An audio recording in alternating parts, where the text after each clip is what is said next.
Nandito na naman tayo sa farm ng cherry. Anong klase ng cherry dito? Cherry mobile daw. Kaya lang hindi masyado marami ang bunga ngayon. Hindi tulad nung pumunta kami sa Kelowna, talagang magsasawa ka sa bunga. Halos puro bunga ang nakikita. Oh. That's my grandson.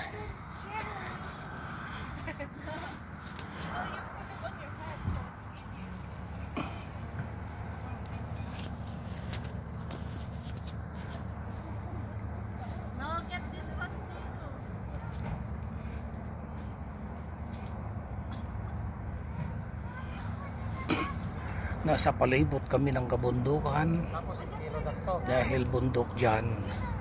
Pagtalikod ko, bundok pa rin. Ang luwag nitong taniman nila.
Doon tayo bagik dyan.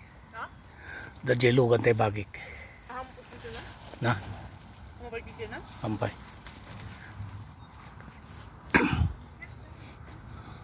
Sa bali mo di kita burburas ito yun eh. Banta na dyan.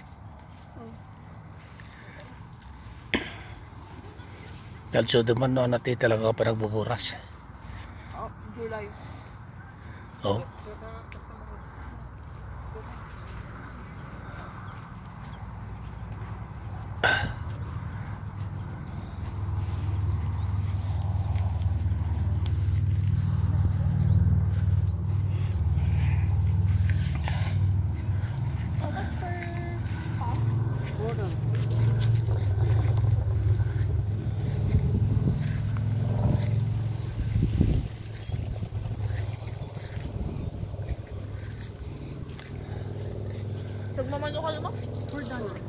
What kind of cherry is this?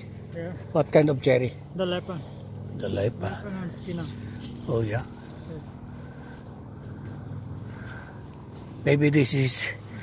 So you're supplying store as well? Yeah. Are you supplying store as well? Store. What? Supplying some store as well? No. Maybe this is more delicious than. All people in their side. Oh yeah. Yeah. The same people. Other people. They're Filipino also. Yes. Maybe this is much better than the red one. That one. Yeah. This one good. Mas good. Yes. Oh yeah. No, this one eat. Oh thank you. Eat. The taste is good and the sugar is good. Yeah. Sour. Oh yeah. This variety is Skina. This is much better.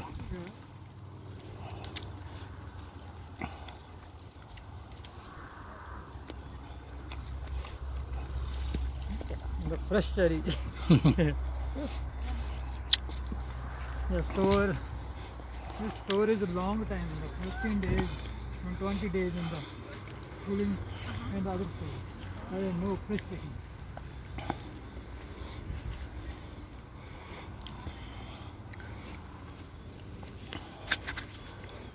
How many acres is your plant? 10. 10 acres? Oh yeah, it's too big.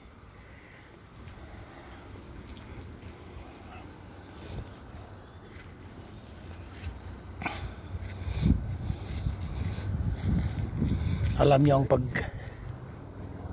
ang pagdidilig dito, mga kababayan. Nakikita niyo yung mga hose na yan.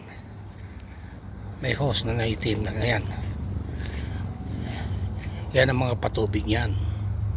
Yung hose na yan. Kaya hindi ka na magdidilig ng mano-mano. Yung iba nga rito, pinuntahan namin noon sa Kelowna, nakabaon sa lupa yan. Mga hose na ganyan. Lahat yan merong hose. Oh, hanggang doon sa kabila. Yan. May remote. 10 acres ang luwag nitong tinaniman niya. Mayaman na ito. Ang isang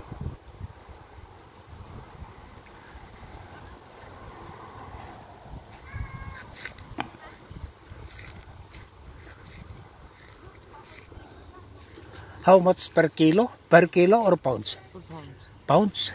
How much? I think July is the Oh, per dollars per pounds. You don't have vegetables? No vegetables? Vegetables? Vegetables. Vegetables, no. Oh, no. Look here.